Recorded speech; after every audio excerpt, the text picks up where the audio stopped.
big in the market today was Microsoft. Microsoft had a huge move. So if you were watching around the lunchtime period, you saw a massive about 5 to 6% spike.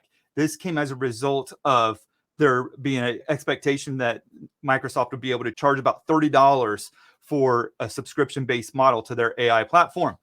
And as a result, the stock added $135 billion in market cap within minutes. It was absolutely absurd, and it lifted the tech, which was actually trading in the red at the time, back into positive territory. So huge move out of Microsoft, and it lifted the entire tech sector and reversed all the FANG stocks as well. The craziness about that is $135 billion move is like equivalent to 4.5 billion subscriptions of this AI subscription model, which when you consider the fact that there's only about 7 billion people on the face of the earth, you're talking about like what, 2/3 of the people are already being priced into this subscription model. And we don't even know if it's going to be successful or not. We don't even know what it really looks like. But Microsoft went absolutely wild on this news. So let's go ahead and take a look at the stock going forward.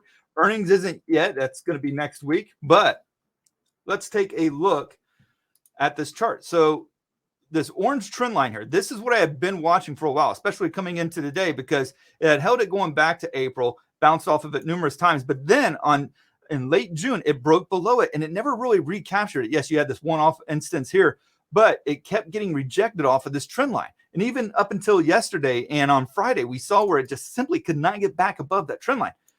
Then you have the news today and it just blows right through it. When you have these really big news events, technical analysis tends to lose a little bit of its importance, at least from a support resistance level, because it's not impossible. It makes it a lot easier for it to blow through those resistance levels that are overhead when you have a big positive news event or a news event that's received positively by Wall Street.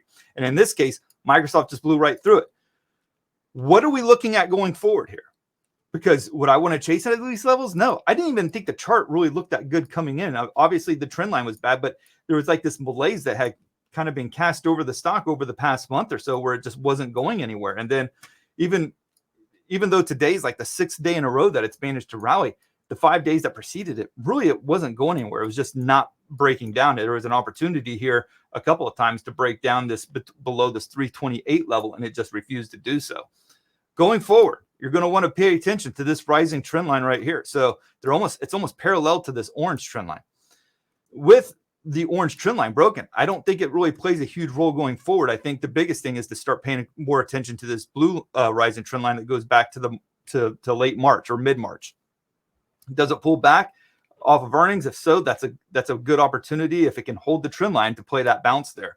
You also have a bigger trend line going all the way back to the beginning of the year, where really completely disattached from this one. We talked about how price can get disattached from a trend line, but oftentimes they'll come back and test that trend line.